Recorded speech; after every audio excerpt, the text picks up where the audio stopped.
Back to education channel all in one. जैसे कि आप सब जानते हैं कि जो पंजाबी पेपर ए जो विद इन 3 मंथ्स कंडक्ट करवाने के लिए Punjab and Haryana high court के ऑर्डर्स आए थे, तो उसकी जो एग्जाम डेट थी उसका सिलेबस तो बहुत पहले जो है वो आउट हो चुका है। 18 मई को 18 मई को पंजाबी पेपर ए का सिलेबस जो था वो साइट पर आ गया था, और उसके बाद जो है वो पेपर की जो डेट है वो नहीं आई थी। तो कल जो है वो पंजाबी पेपर ए की एग्जाम डेट आउट हो चुकी है, और साइट पे भी पंजाब एजुकेशन रिक्रूटमेंट बोर्ड की साइट पे जो है ये नोटिस आ गया है कि जो एग्जाम है वो 28 जुलाई को होगा। तो यहाँ पर हम बात करते हैं कि जो एग्जाम है वो 28 जुलाई को है, और लगभग हम कह सकते हैं कि 2 मंथ मतलब 2 महीने जो है अभी भी है एग्जाम में। तो बात ये है कि इतनी लंबी डेट क्यों पड़ी, इतनी लंबी डेट जो है वो क्यों पड़ी। हालांकि जो कैंडिडेट सभी को ये होप थी कि जो एग्जाम की डेट है वो जून के लास्ट तक जो है वो आउट हो जाएगी, मतलब ये 29 या 30 को ज़्यादा से ज़्यादा एग्जाम होगा, या फिर जुलाई के फर्स्ट वीक में होगा। लेकिन ये जो डेट है ये जुलाई के लास्ट में है, यानी कि 28 जुलाई। तो बहुत ही एक सोचने वाली बात है। तो इसके दो रीज़न हो सकते हैं।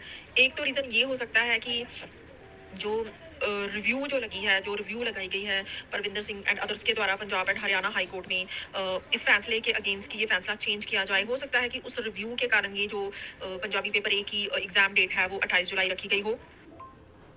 और दूसरा रीज़न ये हो सकता है कि सुनने में ये आया है कि जो यूनिवर्सिटी पेपर कंडक्ट करवाती है, मतलब कि लास्ट तो गुरु नानक देव यूनिवर्सिटी के द्वारा ये पेपर पंजाबी पेपर ए और बी यानी कि बोथ पेपर जो है गुरु नानक देव यूनिवर्सिटी के द्वारा कंडक्ट करवाए गए थे। तो ऐसा सुनने में आया है कि जो यूनिवर्सिटी के पास 28 जुलाई से पहले कोई भी संडे या सैटरडे फ्री नहीं है, इसलिए जो है 28 जुलाई रखी गई है।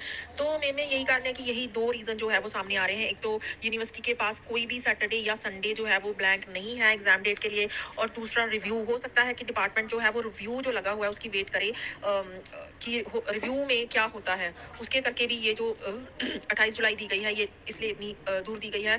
तो यही दो कारण हैं जो सबसे बड़े कारण हो सकते हैं। तो लेकिन यही है कि जो 28 जुलाई एग्जाम डेट है वो एक बहुत ही अच्छी डेट भी हो सकती है, क्योंकि ऐसी हो रही थी कि हो सकता है एग्जाम डेट आउट ही ना हो सकता है कि डिपार्टमेंट एग्जाम डेट आउट ही ना करे। कुछ मन में ऐसे डर से थे कैंडिडेट्स के, लेकिन ये जो एग्जाम डेट आउट हुई है, इतना ही हम अच्छा कह सकते हैं कि एक बहुत अच्छी बात है कि 28 जुलाई तो हुई, कोई डेट इशू तो हुई। तो यही है कि दो रीज़न जो मैंने आपके साथ शेयर करने थे कि एक तो रिव्यू के करके ये डेट जो है बहुत दूर हो गई है, दूसरा गुरु नानक देव यूनिवर्सिटी के पास पहले कुछ भी संडे सैटरडे जो है वो ब्लैंक नहीं थे, इसलिए ये जो एग्जाम डेट है वो लास्ट जुलाई के लास्ट में रखी गई है। तो बहुत ही बड़ी अपडेट, प्लीज़ वीडियो को ज़्यादा से ज़्यादा शेयर कीजिए। Thank you.